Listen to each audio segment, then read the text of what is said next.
ආයුබෝවන් මම ඔයාලට මං කවුද කියන එක පොඩ්ඩක් හැඳින්වීමක් කරන්නම්. මමත් ඔයාලා වගේම මේ වෙද්දි EPS topics exam එක ලියලා සමත් වෙලා වැඩි ලකුණක් ලබාගෙන ඉන්න කෙනෙක්.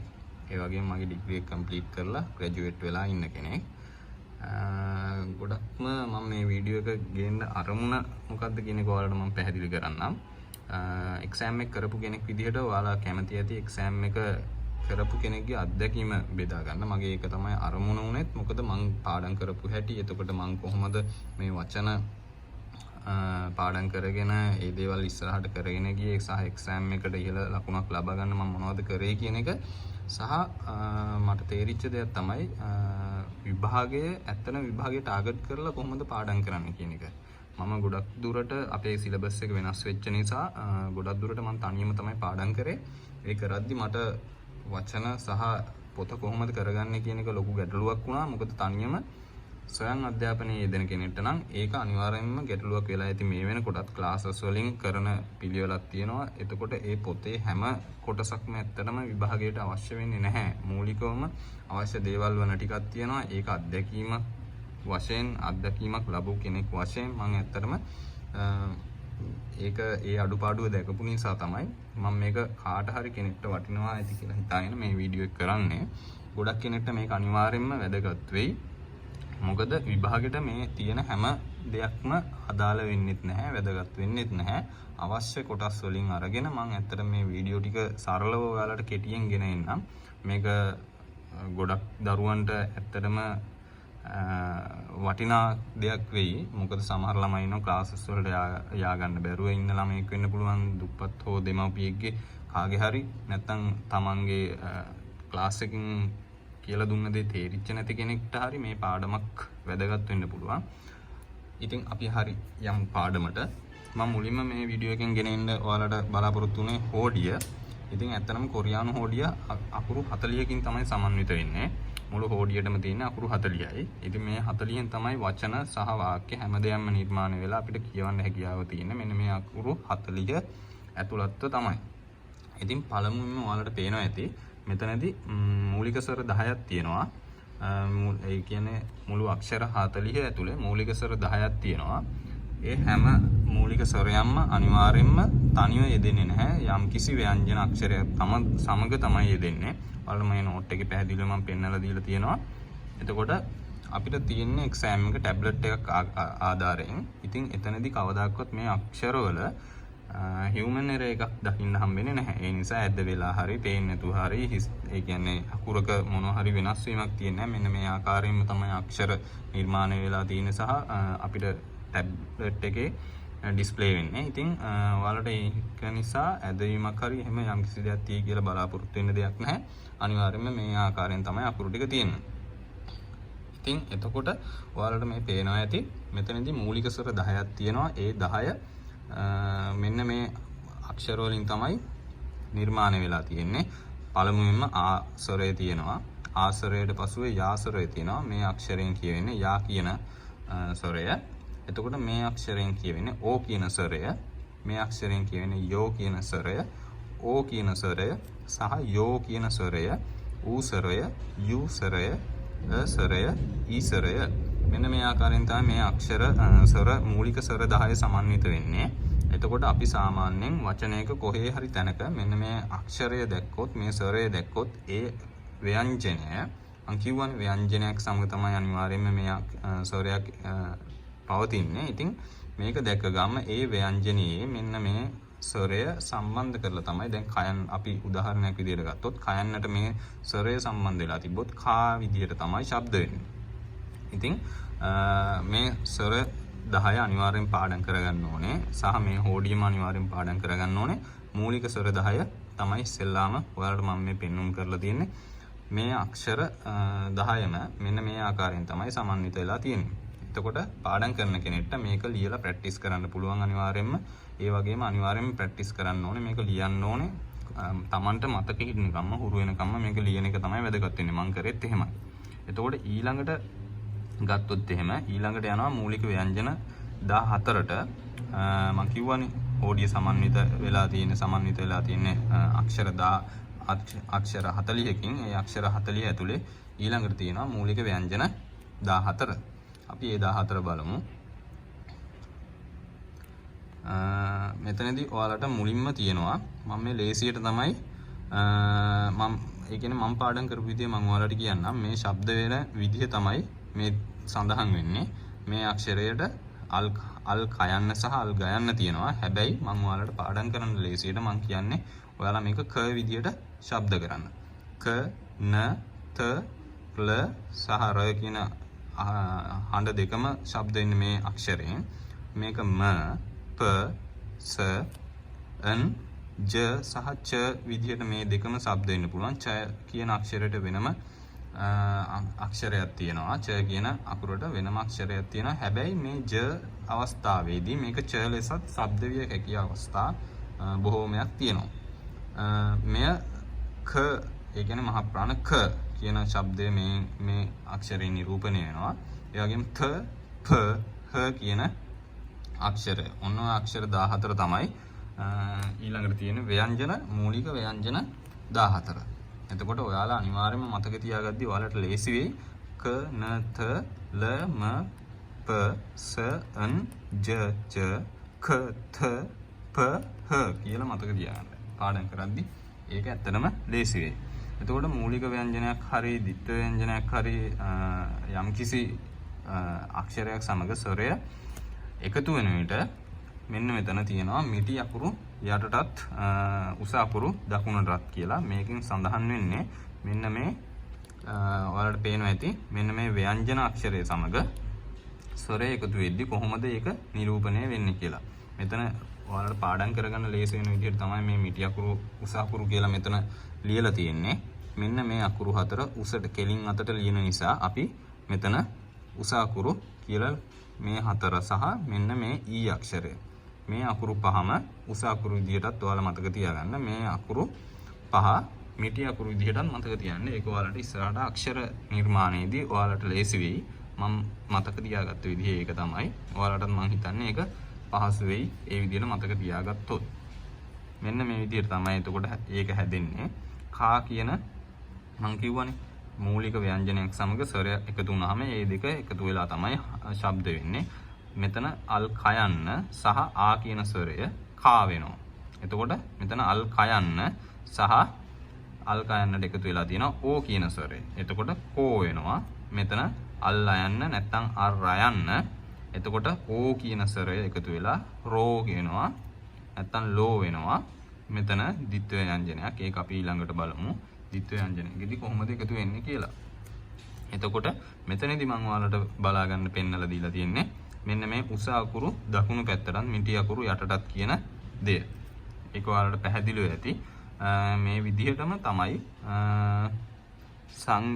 ඒ කියන්නේ මේ විදිහටම තමයි සංයුක්ත ස්වර කියලා මම ඊළඟට උගන්වන ටිකත් යන්නේ.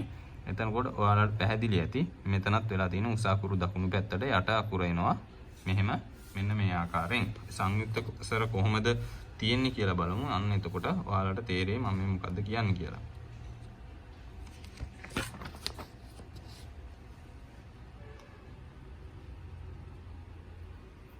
හරි. මේ දින සංයුක්ත ස්වර 11. මෙතනදී ඔයාලට පේනවා ඇති සංයුක්ත ස්වර 11 කොහොමද නිරූපණය වෙලා තියෙන්නේ කියලා. පළමුවෙන්ම අපිට පෙනී යනවා ඒ කියන ස්වරය, යේ කියන ස්වරය සහ ඒ කියන ස්වරය, යේ කියන ස්වරය. මෙන්න මේ ස්වර හතර මතක තියාගන්න. මේ ස්වර තමයි ඉස්සෙල්ලාම තියෙන්නේ. මෙතනදී ඉතුරු ස්වර සියල්ලම හැදිලා තියෙන්නේ මූලික ස්වර කිහිපයක් එකතු වෙලා තමයි ඒ ස්වර ටික හැදිලා තියෙන්නේ. හැබැයි මේ ස්වර විතරක් තනියම හැදිලා තියෙන වෙනස්ම අක්ෂර ටිකක්. මෙතනදී ඔයාලට ඒක පේනවා ඇති. ඒක ඇත්තටම මාත් පාඩම් කරද්දී මතක තියාගත්ත දෙයක් තමයි. ඔයාලත් එහෙම මතක තියාගන්න. මෙන්න මේ ස්වර දෙක තනියම ශබ්ද කරලා මේ වා කියන එක ඒ කියන්නේ අක්ෂරය නිර්මාණය කරගන්න පුළුවන්. ඒක මම ඔයාලට කොහොමද කරන්නේ කියලා මම පැහැදිලි කරන්නම්. මේ හතර ඉවරුණාට පස්සේ එන මේ අක්ෂරය තමයි වා කියන අක්ෂරය. මේ අක්ෂරය හැදිලා තියෙන්නේ ඔයාලට මම කලින් මූලික ස්වර මේක ඉගෙනුවා. ඕ සහ ආ කියන ස්වරය. මේ ස්වර දෙක එකතු වෙලා මම මෙතනින් පෙන්නලා දීලා තියෙන්නේ ඕ සහ ආ ඔයාලා ශබ්ද කරලා බලන්න වා කියන ශබ්දය එනවා. එහෙම තමයි මේ ස්වරය හැදිලා තියෙන්නේ. මේ ස්වරය හැදිලා තියෙන්නේ ඕ සහ ඒ කියන අක්ෂර දෙක එකතු වෙලා මෙතන තියෙනවා ඕ කියන ස්වරය, මෙතන තියෙනවා ඒ කියන ස්වරය. ඒ දෙක එකතු වෙලා තමයි වේ කියන එක හැදිලා තියෙන්නේ. ඒක පෙන්වලා දීලා තියෙනවා මම මෙතනින්. ඊළඟ අක්ෂරය තමයි ඕ සහ ඊ කියන අක්ෂර දෙක, ස්වර දෙක එකතු වෙලා වේ කියන අක්ෂරය නිර්මාණය වෙලා තියෙනවා. එතකොට ඔය ටික තමයි ඕ සම්බන්ධව ඕ කියන අක්ෂරය, ස්වරය සම්බන්ධ වෙලා හැදිලා තියෙන අක්ෂර තුන. ඊළඟට ඌ කියන ස්වරය එකතු වෙලා හැදිලා තියෙන අක්ෂර කිහිපයක් තියෙනවා. ඒ ටිකත් අපි බලමු. ඌ සහ ඕ කියන ස්වරය දෙක එකතුවක් වෙලා තමයි මෙතන වෝ කියන එක හැදිලා තියෙන්නේ. ඒක ඔයාලා ශබ්ද කරලා බලන්න හොඳට. එතකොට ඔයාලට මේක දැක්කහම ඔයාලට ශබ්ද කරගන්න පුළුවන්. ඌ ඕ වෝ කියලා ඔයාලට ඒක තනියම ශබ්ද කරගන්න පුළුවන්. එතකොට කොයි හරි තැනක වචනයක මේක දැක්ක ගාම ඔයාලට අනිවාර්යයෙන්ම මතකෙට එන්න ඕනේ වෝ කියන එක. ඊළඟ අක්ෂරය තමයි වේ. එතනදිත් ඌ සහ ඒ කියන ස්වරය එකතු වෙලා තමයි වේ හැදිලා තියෙන්නේ. මෙතනදී මේක හැදුනේ කොහොමද කියන එකවත්, ශබ්ද වෙන්නේ කොහොමද කියන එකවත් බලන්න යන්න එපා. ඔයාලා ගොඩාක් දුරට මෙන්න මේ වචනේ සහ මේ අක්ෂරය දැක ගන්න මෙන්න මේ වචනේ තමයි කියන එක ඔයාලට ශබ්ද කරගන්න පුළුවන් විදිහට ඔයාලා මෙන්න මේවා මතක තියාගත්තා නම් ඔයාලට ඒ ඇති හොඳටම EPS topic exam එකට ඒ ඇති. ඊළඟ එක තමයි V. ඌ සහ ඊ කියන එක එකතු වෙලා තමයි V කියන එක හැදිලා තියෙන්නේ. අන්තිමට තියෙනවා I කියන ශබ්දය. I කියන එක හැදිලා තියෙන්නේ මෙන්න මේ සහ කියන ස්වරය සහ ඊ කියන ස්වර දෙක එකතු වෙලා එතනදී I කියලා හැදිලා තියෙනවා. මෙතනදී අපිට හඳුනා ගැනීමේ පහසු වෙද්දී මේ අක්ෂරය පොඩ්ඩක් ඇලට හෝ වක්‍රාකාරව, ඒ කියන්නේ මෙන්න මේ ආකාරයෙන් තියෙන්න පුළුවන්. ඒක පැහැදිලිව වෙනසට අපිට පොඩ්ඩක් හඳුනා ගන්න පුළුවන් ආකාරයෙන් තියෙනවා. මෙන්න මෙහෙම චුට්ටක් වක්‍ර වෙලා වගේ. ඒක නිරූපණය වෙලා තියෙනවා. ඒක හඳුනා ගන්න පුළුවන්, අමාරු වෙන්නේ නැහැ.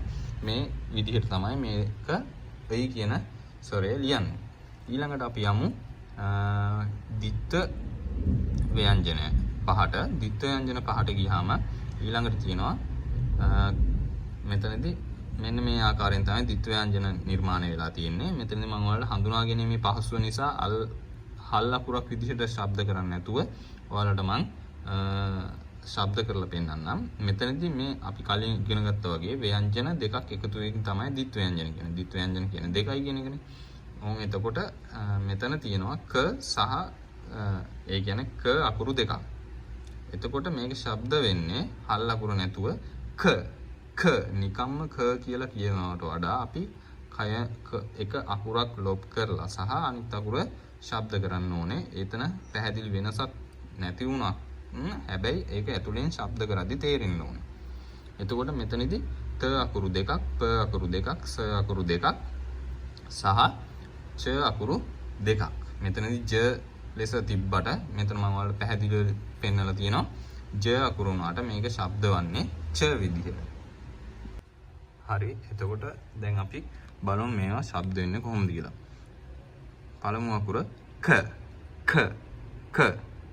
ත ප ස සහ අන්තිම අක්ෂරය තමයි ච.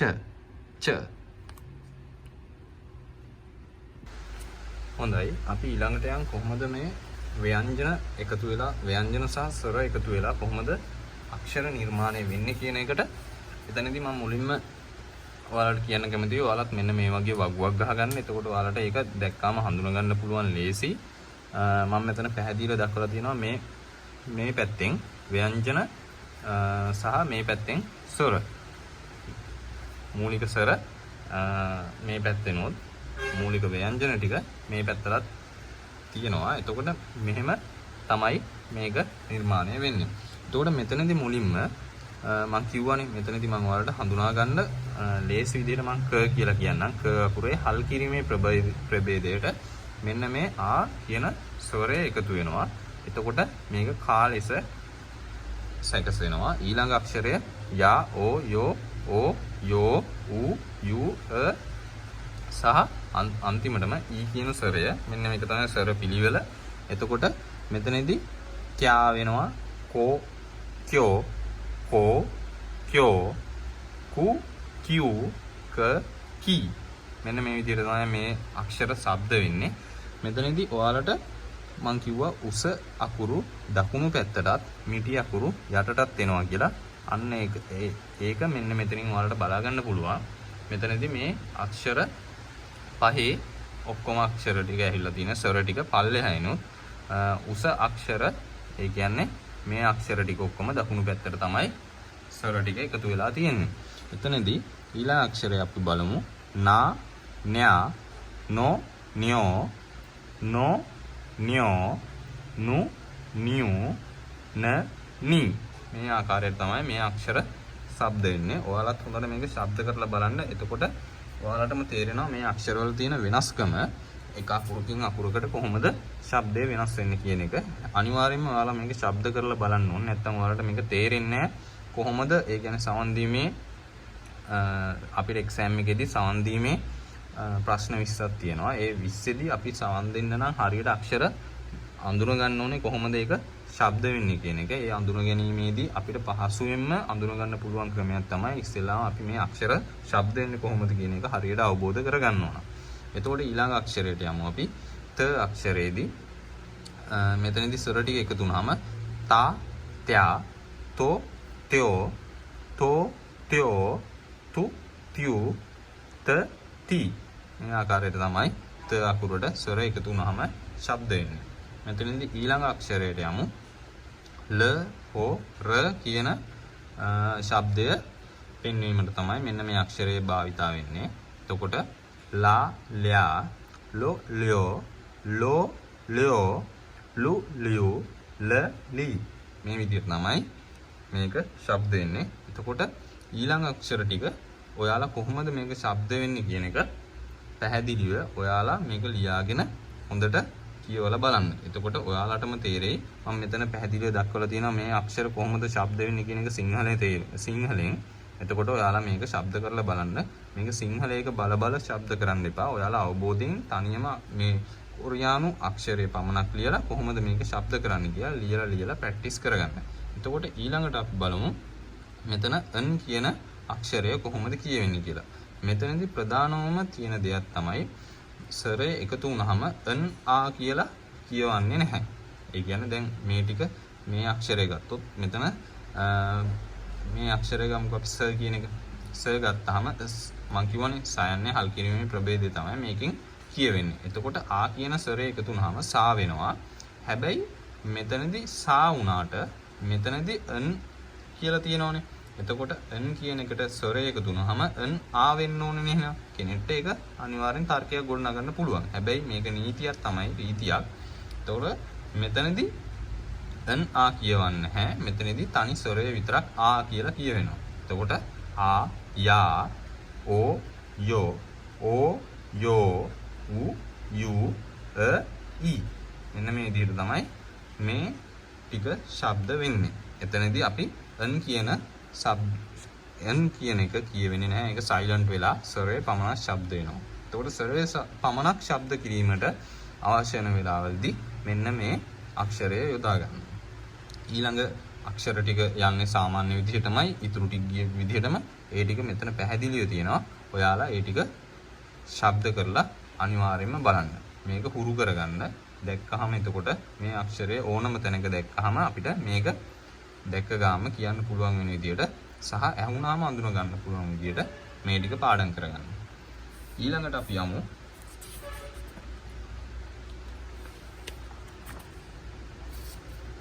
සංයුක්ත ස්වර සමග කොහොමද ව්‍යංජන එකතු වෙන්නේ කියලා.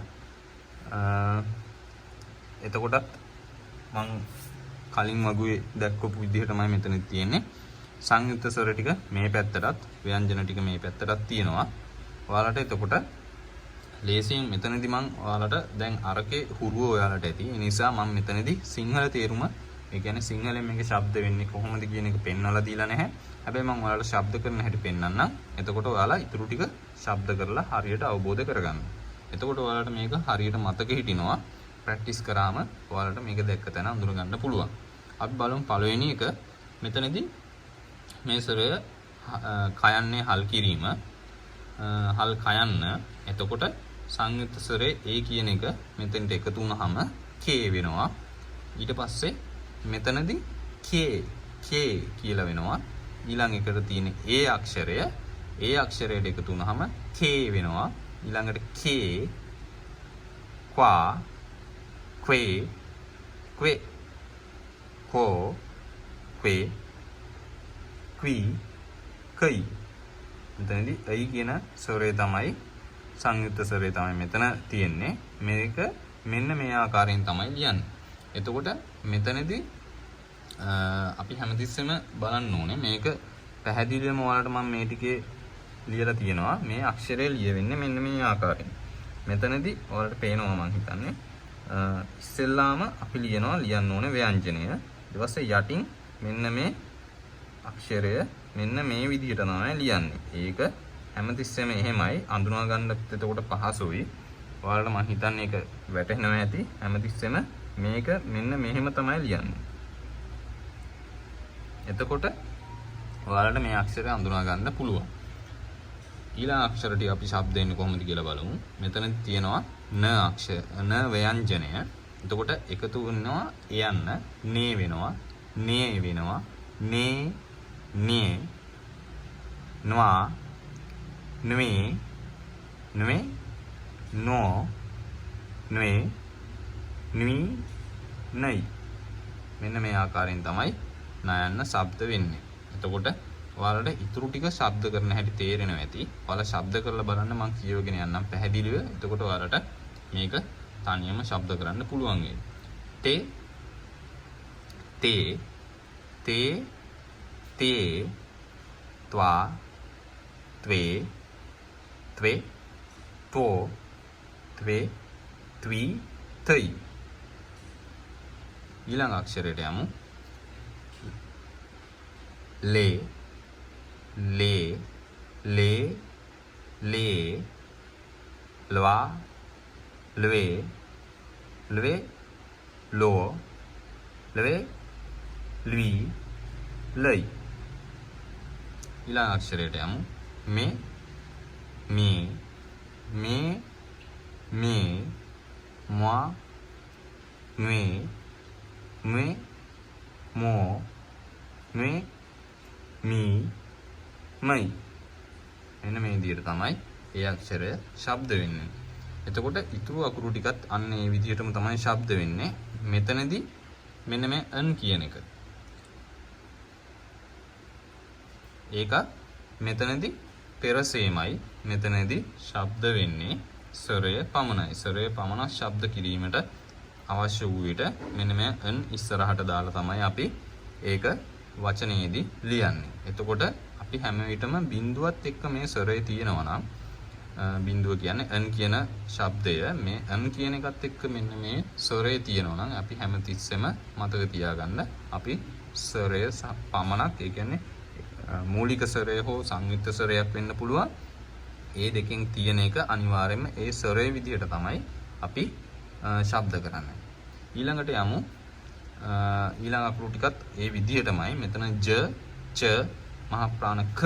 එතකොට කේ කේ කේ කේ ක්වා ක්වේ ක්වේ කෝ ක්වේ ක්වී කයි. අන්න විදිහට මහ ප්‍රාණාක්ෂරයක් විදිහට තමයි මේවා ශබ්ද කරන්න ඕනේ. එතකොට ඊතුරු අක්ෂර ටිකත් අන්න ඒ ආකාරයෙන්මයි මම ඔයාලට පේන්න තියලා තියෙනවා. එතකොට ඔයාලා මේක ලියාගෙන අනිවාර්යයෙන්ම පාඩම් කරන්න. ශබ්ද කරන විදිහ මම ඔයාලට කියලා දුන්නා. ඔයාලට අපහැදිලි තැනක් තියෙනවා නම් ආයෙ නැවත බලලා ශබ්ද එන්නේ කොහොමද කියන එක ලියන්න. ලියලා ඔයාලා මේක හොඳින් මතක තියාගන්න. එතකොට ඔයාලටම ලේසි මේක ඕනම අක්ෂරයක් දැක්ක තැන ඔයාලට අඳුර ගන්න පුළුවන්. ඔයාලට මම ඕනනම් පහසුවක් වන විදිහට මෙතනදී මේ අක්ෂර ටික විතරක් ශබ්දය කොහොමද එන්නේ කියලා ලියලා දෙන්න. එතකොට ඔයාලට මේක ලේසි. මේක කේ මේක කේ වෙනවා. පේනවා මං හිතන්නේ කේ. ඒ කියන්නේ අල් කයන්න සහ යේ යන්න තමයි මෙතනදී ශබ්ද වෙන්නේ. කේ. මෙතනදී කේ වෙනවා. මෙතනදී මේක කේ වෙනවා. අල් කයන්න සහ යේ එකතු වෙලා මෙතන අල් කයන්න සහ වා එකතු වෙලා ක්වා වෙනවා. මෙතනදී ක්වේ, මෙතනදී ක්වේ, මෙතනදී කෝ වෙනවා, මෙතනදී ක්වේ වෙනවා. කෙනෙක්ට මේ අකුරු දෙකම එකයි කියන එක කියන්න පුළුවන්. මොකද ක්වේ දෙකෙන්ම කියවෙන්නේ ක්වේ කියන එක. මෙන්න මේ අක්ෂර දෙක. හැබැයි මේ දෙකෙන් කොහොම වුණත් ශබ්ද වෙන්නේ මේ ආකාරයට. හැබැයි යම්කිසි තැනක මේ දෙවිදිහෙන්ම සඳහන් වෙන්න පුළුවන්. හැබැයි ශබ්දය දෙකෙන්ම එකයි. එතකොට ක්වී ඊළඟ එක කයි, කයි. මෙන්න මේ විදිහට තමයි මේ අක්ෂර සියල්ලම ශබ්ද වෙන්නේ. එතකොට මෙන්න මේකෙදි විතරයි වෙනස් වෙන්නේ. මෙතනදී මෙන්න මේ තියෙන විදිහට ස්වර ටික පමණක් ශබ්ද වෙනවා. එතකොට අපි ඊළඟට යමු. ද්විත්ව ව්‍යංජන වලට. ද්විත්ව ව්‍යංජන කොහොමද මෙතනදී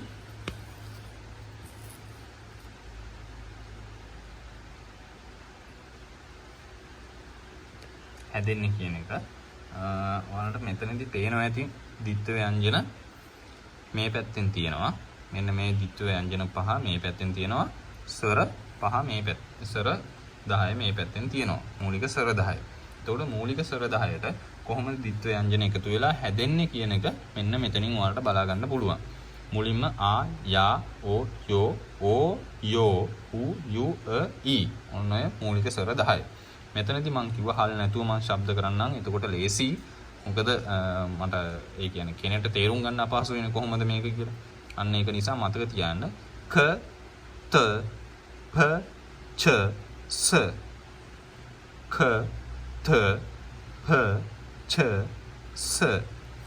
මෙන්න මේ විදිහට තමයි ශබ්ද එන්නේ. එතකොට මූලික ස්වර 10ට එකතු වෙලා ශබ්ද එන්නේ කොහොමද කියලා වෙන්නේ කියලා අපි බලමු. මෙතනදී කා වෙනවා. ક્યા, කෝ, ક્યો, කෝ, ક્યો, කු, ક્યુ, ක, කි. ඔය විදිහට ඔය ආකාරයෙන් තමයි මෙතනදී ශබ්ද වෙන්නේ. ඊළඟට අපි යමු ඊළඟ අක්ෂරයට. තා, ත්‍යා, තෝ, ත්‍යෝ, තෝ, ත්‍යෝ, තු, ත්‍යු, ත, ති. ඔන්න ආකාරයට තමයි මේ ටිකත් ඔයාලා එතකොට ශබ්ද වෙන්නේ කොහොමද කියලා කරලා බලන්න. එතකොට ඔයාලට පැහැදිලි ඇති දැන් කොහොමද මේ ද්විත්ව ව්‍යංජන සමග මූලික ස්වර එකතු වෙලා අක්ෂරය හැදෙන්නේ කියන එක. මේ විදිහට තමයි එතකොට ඔක්කොම හැදෙන්නේ. මෙතනදී ඊළඟට ද්විත්ව ව්‍යංජන සමග සංයුක්ත ස්වර කොහොමද එකතු වෙලා හැදෙන්නේ කියන එක මම ඔයාලට පෙන්නන්නම්. මේ ආකාරයෙන්ම තමයි. ඕනනම් ඔයාලට මම මෙහෙම දෙයක් කරන්නම්. මෙතනදී උදව්වක් විදිහට. හැබැයි මේක කොහොමද ශබ්ද වෙන්නේ අර අකුරු දෙකක් විදිහටම තමයි. මෙතනදී මම ඔයාලට ලියලා පෙන්නන්නම්. දැන් සයන්න අපි ගත්තොත් මෙන්න මේ විදිහට. මේක ලියන්නේ මෙන්න මේ ආකාරයෙන්. එතකොට මෙන්න මේක තමයි මෙන්න මේ අක්ෂරය. එතකොට මේක ව්‍යංජන මේ ද්විත්ව ව්‍යංජනය ස්වරයට එකතු වෙලා මෙතන හැදෙන මෙතන ඒ කියන්නේ මෙන්න මේ ස්වරයට එකතු වෙලා මෙතන හැදෙන ආකාරය මම කොහොමද කියලා ඔයාලට ලියලා පෙන්නන්න. මෙන්න මේ විදිහට තමයි අපි ශබ්ද කරන්න ඕනේ. සා. ඔයාලට තේරෙන්නේ නැති සා.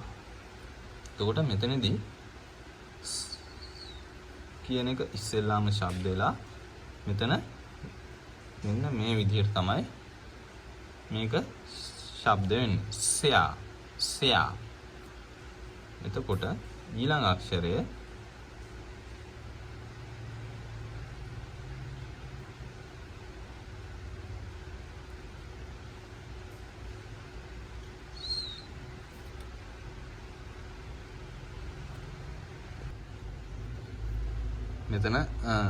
මෙතන සෝ එන්න ඕනේ.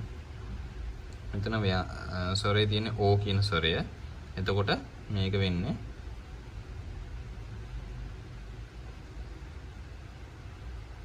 so so so ඊළඟට sio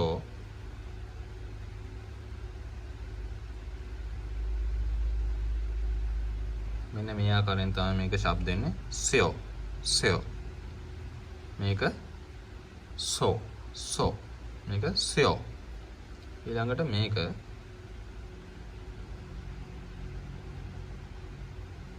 මෙන්න මේ විදිහට තමයි මේක ශබ්ද වෙන්නේ so so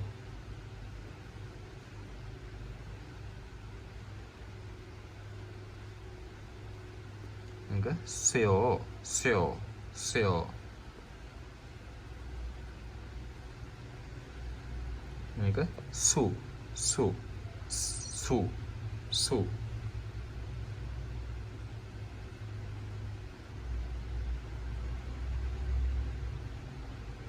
මේක siu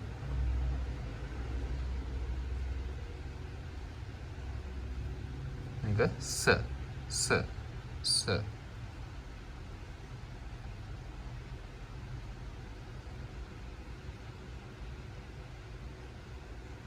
මෙන්න මේ ආකාරයෙන් තමයි මේක ශබ්ද වෙන්නේ සයි සයි එතකොට මෙන්න මේ විදිහට තමයි ශබ්ද වෙන්නේ මේ අක්ෂර සියල්ලම එතකොට ශබ්ද වෙන්නේ මෙන්න මේ ආකාරයෙන් තමයි ඊළඟට යමු අපි ද්විත්ව ව්‍යංජන සමග සංයුක්ත ස්වර එකතු වෙන ආකාරය කොහොමද කියලා බලන්න එතනදී ඔයාලට පේනවා ඇති මෙතනදිත් මම ද්විත්ව ව්‍යංජන වම් පැත්තේනොත් ස්වර ටික උඩිනුත් දීලා තියෙනවා එතකොට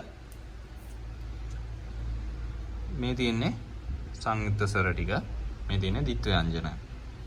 එතකොට මෙතනදිත් අර වගේම එකතු වෙන්නේ හල් කිරීමේ ප්‍රභේදයට එකතු වෙන ස්වරය මෙතන අක්ෂරය නිර්මාණය වෙනවා. මෙතනදී කේ කේ කේ කියේ ක්වා ක්වේ ක්වේ කෝ ක්වේ ක්වී කයි මෙන්න මේ ආකාරයට තමයි මෙතනදී මේ අක්ෂර ටික නිර්මාණය වෙන්නේ. අක්ෂර සියල්ලම පෙරසේමයි ඒ ආකාරයෙන්මයි නිර්මාණය වෙන්නේ මෙතන අපිට ලොකු මතක තියාගන්න දෙයක් නැහැ මෙන්න මේ ස්වර ටික මෙන්න මේ ව්‍යංජනයට කොහොමද දාලා ලියන්නේ කියන එක විතරයි පැටර්න් එක විතරයි මතක තියාගන්න තියෙන්නේ එතනින් එහාට අපිට නිකම්ම ශබ්ද කරලා මේ ස්වරය දන්නවා නම් සහ මේ ව්‍යංජනය දන්නවා නම් ලියන ආකාරය ඔයාලට මතක තියාගත්තායින් පස්සේ හරිම ලේසි මේක ශබ්ද කරලා ඩුක් ගාලා අකුර ගන්න ඉතින් එතකොට මහන්සි වෙන්න දෙයක් නැහැ මේක අනිවාර්යයෙන්ම එතකොට මතක තියාගත්තා නම් මේක ඇත්තටම ලේසි. එතකොට මෙතනදිත් මම ඔයාලට ලියලා පෙන්නන්නම් එක අක්ෂරයක් කොහොමද ශබ්ද වෙන්නේ කියලා. එතකොට ඔයාලට ලේසි ඊටු ටික කොහොමද ශබ්ද කරගන්නේ කියලා බලා ගන්න. මෙතනදී මම ජයන්න තමයි ලියලා තියෙන්නේ. එතකොට මේකෙදිත් වෙන්නේ මෙතනදී මෙන්න මේ අක්ෂරය මම කිව්වා ච විදිහට තමයි ශබ්ද වෙන්නේ කියලා. එතකොට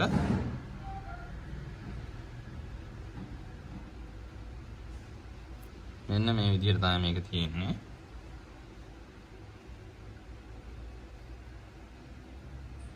මේක චේ චේ චේ මෙන්න මේ අල් චයන සහ චයන එකතු වෙලා තමයි ශබ්ද කරන්න ඕනේ චේ චේ මේක සයිලන්ට් වෙලා තමයි කියවෙන්නේ. මේක තමයි ශබ්ද වෙන්නේ.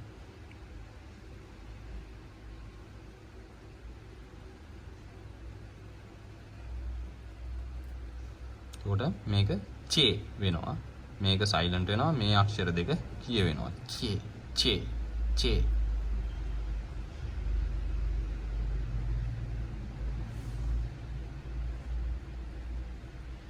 එතකොට මෙතනදී චේ වෙනවා. චේ. මේක චේ වෙනවා.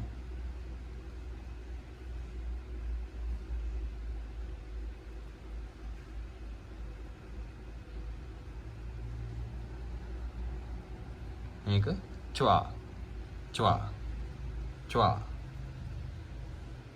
මේක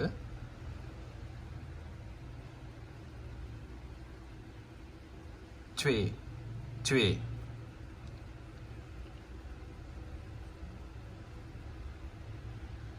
මේක ච්වේ වෙනවා.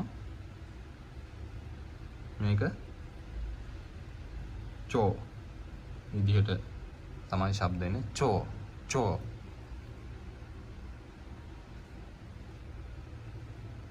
මේක ච්වේ වෙනවා. මේක ච්වී වෙනවා. මේක චයි වෙනවා.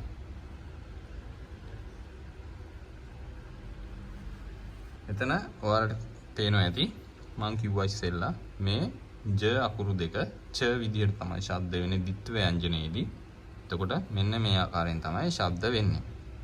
එතකොට ඉතුරු අක්ෂර ටික ඒ විදිහටමයි ස ගත්තොත් සේ සේ සේ සේ ස්වා ස්වේ ස්වේ සෝ ස්වේ ස්වී සයි මෙන්න මේ විදිහට තමයි මේ ඉතුරු ඔක්කොම ශබ්ද වෙන්නේ. එතකොට ඒක ලොකු අමාරුවක් වෙන්නේ නැහැ. හැබැයි කෙනෙක්ට මේක හරියට අවබෝධයෙන් බලාගත්තේ නැති වුණොත් එහෙම අනිවාර්යයෙන්ම අමාරු වෙන්න පුළුවන්. ඒක නිසා මේක හරි අවබෝධයෙන් බලන්න. තේරෙන්නේ නැත්නම් ආයෙ නැවත ගිහිල්ලා වීඩියෝ එක බලන්න. එතකොට ඔයාලට අනිවාර්යයෙන්ම මේක අවබෝධ කරගන්න පුළුවන්.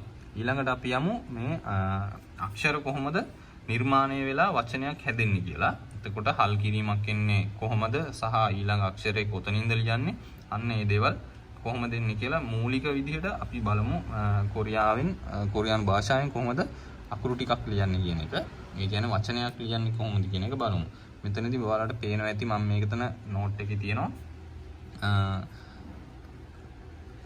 මෙතනදී පළවෙනි අකුර සාන් කියලා තියෙනවා. පළවෙනි වචනය මේ වචනයක්. එතකොට මේක තියෙන්නේ සාන්. එතකොට මේ සාන් කියන්නේ කන්දට.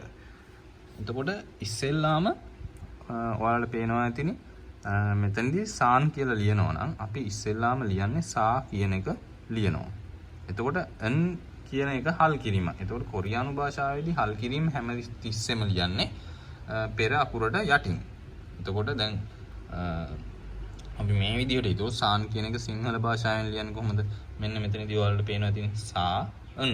හැබැයි කොරියානු භාෂාවෙන් ලියනකොට සා n කියලා යටින් තමයි මෙන්න මේ හල් කිරීම ලියන්නේ.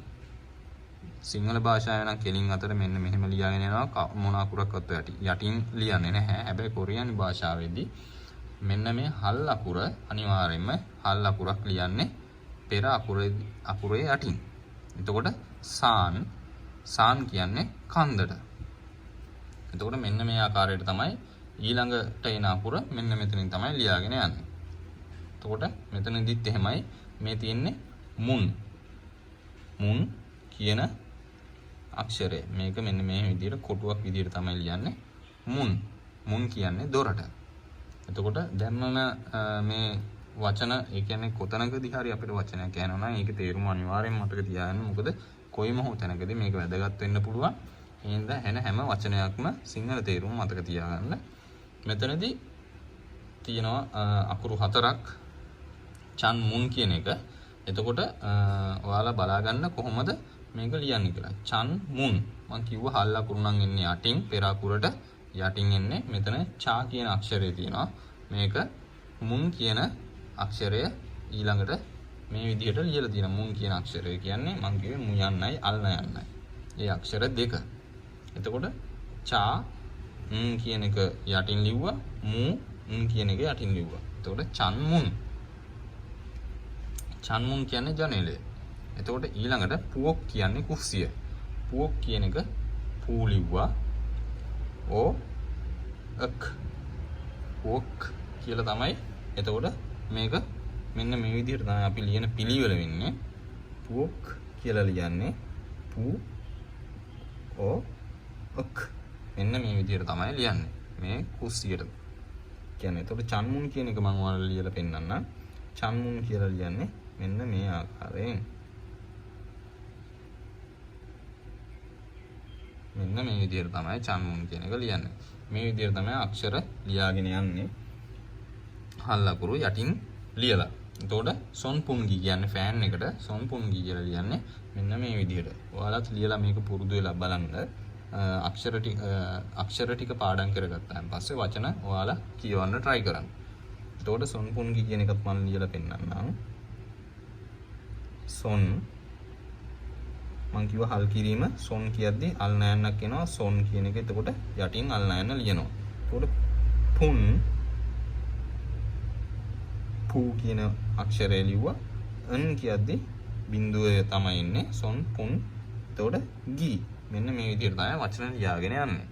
එතකොට හල් කිරීමක් આવොත් හල් කිරීමයි පෙර අක්ෂරයයි එකට ලියනවා. මෙහෙම යට අතට ඉතුරු ටික මෙන්න මේ ආකාරයට දකුණට ලියාගෙන යනවා. එතකොට මෙතනදී සොන් පුන් ගි මෙන්න මෙහෙම තමයි අපි මේක ශබ්ද කරන්නේ. එතකොට ඊළඟ එක මෙතන ඔයාලට පේනවා මේ අක්ෂරය තමයි උයන්න. මේ අක්ෂරය තමයි සා කියන අක්ෂරය උසාන්. එතකොට මම ඔයාලට ලියලා පෙන්නන්නම්. උසාන්. උසාන් කියන්නේ කුඩය. එතකොට මෙතන තියෙනවා shiNbu.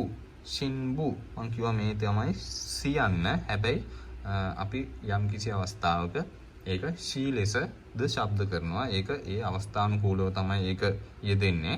ඒකට මෙහෙම මෙන්න මේ අවස්ථාවේදී කියලා රීතියක් නීතියක් නැහැ. මෙතනදී ශබ්ද එන්නේ අන්න ඒ විදිහට shiNbu. මම කිව්වා මේක පූ සහ බූ කියන අක්ෂර දෙකම නිරූපණය වෙනවා මේකෙන්. මෙතනදී shiNbu.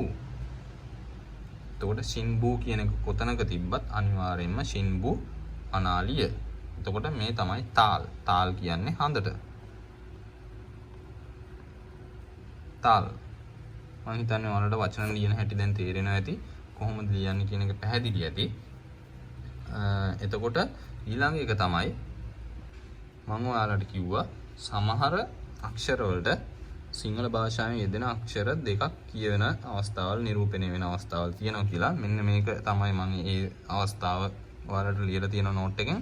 හැබැයි මේක මෙහෙම වෙනවා කියලා එකක් නැහැ. හරියටම වෙනස් වීමට හැකි ප්‍රතිශතයක් තියෙනවා. අනිවාර්යෙන් මේක මෙහෙමමයි කියලා කොයිම තැනකවත් සඳහන් වෙන්නේ නැහැ. යම් කිසි තැනක ඒක වෙනස් වෙන්න පුළුවන්. බොහෝ තැන්වල මෙන්න මේ විදිහට තමයි වෙන්නේ කියන එක තමයි මෙතනදී කියලා තියෙන්නේ. එතකොට මේ අක්ෂරයෙන් ක සහ ග දෙකම ශබ්ද වෙනවා. හැබැයි වචනයක මුල් අවස්ථාවක යෙදුනොත් මේක ක ලෙසත් වචනයක අග හෝ මැද අවස්ථාවක આવොත් බොහෝ දුරට ග කියලා ශබ්ද වෙනවා කියලා කියනවා. හැබැයි මේක වෙනස් වෙන්න පුළුවන්. ඒක හැමතැනටම අදාළ නීතියක් නෙමෙයි. මේ අක්ෂරයේදී තද මේකෙදිත් එහෙමයි මුලට තිබ්බොත් ත ලෙසත් අගට හෝ මැදට තිබ්බොත් ද ලෙසත් ශබ්ද වෙන අවස්ථාවල් තියෙනවා. එතකොට ල සහ ර කියන අක්ෂරය මේකෙන් නිරූපණය වෙනවා. ප සහ බ මේකෙන් ච සහ ජ. මෙන්න මේ විදිහට තමයි තියෙන්නේ. දැන් මෙන්න මේ අක්ෂරය බලමු. මේ මහා ප්‍රාණ ක සර එකතු වෙලා කා වෙනවා. මෙතන ක සහ ඌ තියෙන්නේ. එතකොට කූ වෙනවා. හැබැයි මේක ශබ්ද කරන්නේ මම ඔයාලට කිව්වා වචනයක මැද හෝ අග තියෙනවා නම් ගූ ලෙස ශබ්ද වෙන අවස්ථාවල් වැඩි. අවස්ථාවට තියෙන ප්‍රතිශතය වැඩි. අන්න ඒ නිසා මෙතනදී මේක ශබ්ද වෙන්නේ කාගු. කාගු. කාගු කියන්නේ ලී බඩු වල. එතකොට මෙතනදී ඊළඟ එක ඔයාලට පේනවා ඇති. ක තියෙනවා. වචනයක මුල නිසා කුයන්න වෙනවා. වචනයක අග හෝ මැද නිසා දූ වෙනවා. මේ තියෙන මං කිව්වේ. එතකොට කුදු. කුදු. අන්න ඒ විදිහට තමයි මෙතන මේක ශබ්ද වෙන්නේ. මම හිතන්නේ ඔයාලට පැහැදිලි ඇති එක. හොඳයි. අපි ළඟට යමු. හල්ලකුරු. හල්ලකුරු කොහොමද ශබ්ද කරන්නේ කියන එක. හැබැයි හල්ලකුරු ඒ කියන්නේ ව්‍යංජන කියන්නේ මම කියවනේ ව්‍යංජන සහ ditth ව්‍යංජන කියන්නේ සියලුම අක්ෂර හල්ලකුරු. හැබැයි මේ හල්ලකුරු ස්වරයක් නැතුව තියෙනවා නම් තමයි හල්ලකුරු වෙන්නේ. හැබැයි මේ හල්ලකුරු ශබ්ද වෙන ආකාර 7ක් තියෙනවා. මේ ආකාර 7ට තමයි මේ සියලුම හල් කිරීම ශබ්ද වෙන්නේ. ඒ කියන්නේ යම් කිසි වාක්‍යයක හෝ වචනයක මේ අක්ෂරයක් තියෙනවා නම් ශබ්ද වෙන්නේ මෙන්න මේ ආකාරයට මෙන්න මේ ක්‍රම 7ට විතරයි. වෙන විදිහකට ශබ්ද කරන්නේ නැහැ. ඒ කියන්නේ මෙන්න මේ අක්ෂර 3 ක කියන මම හල් නැතුව කිව්වේ ඔයාලට පැහැදිලිව ශබ්ද කරන්න ලේසි නිසා මම කිව්වා ඒක මතක තියාගන්න පුළුවන් ලේසි ක්‍රමයක්. අන්න ඒකයි මම එහෙම කිව්වේ. මේ අක්ෂර 3ම හල් කිරීමක් විදිහට වාක්‍යයක නැත්නම් වචනයක හල් කිරීමක් විදිහට යටින් තිබ්බොත් මේක ශබ්ද වෙන්නේ අල් කයන්න විදිහට. මේ අක්ෂර 3ම ව්‍යංජන 3ම ශබ්ද වෙන්නේ අල් කයනක් විදිහට. එතකොට ඊළඟට තියෙනවා මෙතන න මේ අක්ෂරය ශබ්ද වෙන්නේ හල් නයන්න විදිහට. එතකොට මේක කොහෙද තිබ්බත් හල් නයන්න විදිහට තමයි එතනදී ශබ්ද වෙන්නේ. ඊළඟට තියෙනවා ත ථ ස ස ජ ච හ මේ අක්ෂරවල තියෙන ව්‍යංජන අක්ෂරවල තියෙන අක්ෂරයක් හල් අකුරක් විදිහට තියෙනවා නම් මෙහිදී මේ සියල්ලම මේ අක්ෂර හතම ශබ්ද වෙන්නේ අල්ත යන්න විදිහට. එතකොට මේක කොයි වෙලාවකවත් වෙන අක්ෂරයක් විදිහට ශබ්ද වෙන්නේ නැහැ. මෙන්න මේ අක්ෂරයක් විදිහට තමයි ශබ්ද වෙන්නේ. හැබැයි මේක වෙනස් විය හැකි අවස්ථාවල් තියෙනවා. හැබැයි වෙනස් විය හැකි අවස්ථාවල් කිව්වේ මං කිව්වේ හල් කිරීම නෙමෙයි. හැබැයි හල් අකුරක් විදිහට තිබිලා ඊළඟට ස්වරයක් ආවොත් ඒ කියන්නේ අන් එකතු වෙලා ආපු ස්වරයක් ආවොත් ඒක වෙනස් වෙනවා. මම මේ අවස්ථාව මෙතනම පල්ලෙහායින් තියෙනවා මම ඔයාලට ඒක පෙන්නන්නම්. ඒ අවස්ථාවන් හැරෙනකොට මේක තනි අක්ෂරයක් විදිහට තිබුණොත් අනිවාර්යයෙන්ම මේක ශබ්ද වෙන්නේ මෙන්න මේ හතට විදිහමයි. එතකොට මේ ඊළඟ අක්ෂරය තමයි ල. මෙතනදී ල්. මේ විදිහට තමයි ශබ්ද වෙන්නේ. නැත්නම් මෙතනදී විදිහටත් වෙන්න පුළුවන්. ඒක කොහොමද එන්නේ කියලා ඔයාලට බලා ගන්න පුළුවන් මෙතන ඉස්සරහදී. එතකොට මෙතනදී මෙතනදී up සහ මෙතනදී an මෙන්න මේ අකුරු මෙන්න මේ ශබ්ද හත විතරයි හල් කිරීමක් විදිහට අපි ශබ්ද කරන්නේ. ආය බලා ගන්න අල් කයන්න අල් නයන්න අල් තයන්න අල් ලයන්න අල් මයන්න අල් පයන්න අල් an කියන ශබ්දය මෙන්න මේ අක්ෂර ටික විදිහටමයි මේකදී ශබ්දය අපි ගොඩනගා ගන්න. එතකොට මම කිව්වා ඉස්සෙල්ලා වෙනස් වෙන තැනක් තියෙනවා. එන්න එක හල් අකුරක් විදිහට ශබ්ද වෙන්නේ නැහැ. ඒක කොහොමද කියලා අපි බලමු.